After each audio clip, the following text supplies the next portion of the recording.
بقرعید کے آنے سے پہلے بہت سارے لوگوں کے ذہن میں سوالات ہوتے ہیں کہ بقرعید سے پہلے بال اور ناخن کاٹنے کا کیا مسئلہ ہے؟ اگر ہم بال اور ناخن کو کاٹ لیتے ہیں تو ہمیں کتنا زیادہ گناہ ملے گا، یا پھر ہماری قربانی ہوگی یا نہیں ہوگی؟ یہ سارے سوالات ہمارے ذہنوں میں ہوتے ہیں، تو انشاءاللہ آج کی ویڈیو میں ہم ان سارے ڈاؤٹس کو کلیئر کر لیں گے، ٹھیک ہے؟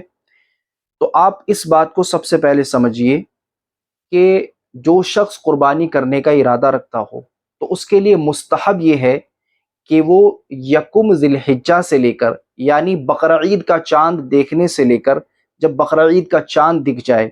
1 ذی الحجہ کی تاریخ ہو جائے، اس وقت سے لے کر قربانی کرنے تک، چاہے آپ قربانی بقرعید والے دن کریں یا اس کے اگلے دن کریں یا پھر اس سے اگلے دن کریں،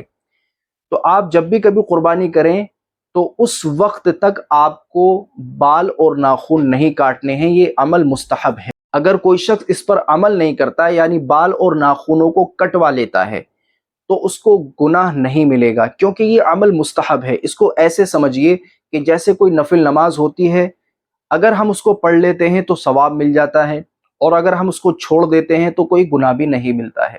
ایسے ہی ایک مستحب عمل ہوتا ہے، اگر ہم اس کو کر لیں گے تو انشاءاللہ ہماری عبادت میں 4 چاند لگ جائیں گے، یعنی ہمارے ثواب میں زیادتی ہو جائے گی، اور اگر ہم اس کو چھوڑ دیں گے تو کوئی گناہ بھی نہیں ہوتا ہے۔ اور اس کی تاریخ، یعنی جب ہم چاند دیکھ لیں بقرعید کا، اس سے پہلے پہلے ہم اپنے ناخن اور بالوں کو کٹوا سکتے ہیں جو قربانی کرنے کا ارادہ رکھتے ہوں۔ اور اگر کوئی شخص قربانی کرنے کا ارادہ رکھتا ہو اور وہ بال اور ناخن کو تب بھی کٹوا رہا ہے تو اس کو کوئی گناہ نہیں ملے گا۔ اور اس میں دوسرا مسئلہ یہ ہے کہ اگر کسی شخص کے زیر ناف کے بال یا پھر بغل کے بالوں کو 40 دن یا پھر اس سے زائد ہو رہے ہوں تو اب ان کا کٹوانا یہ واجب ہے۔ اب آپ مستحب کو نہیں دیکھیں گے کہ بھئی میں تو اس پہ عمل کر رہا ہوں، نہیں، بلکہ اب آپ واجب کو دیکھیں گے، کیونکہ واجب کو چھوڑنے پر گناہ ملتا ہے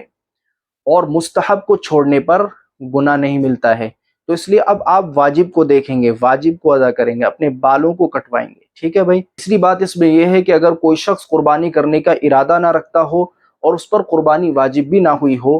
تو اگر وہ شخص اس پر عمل کر لے، یعنی اپنے ناخن اور بالوں کو نہ کٹوائے، تو انشاءاللہ اسے بھی ثواب مل جائے گا۔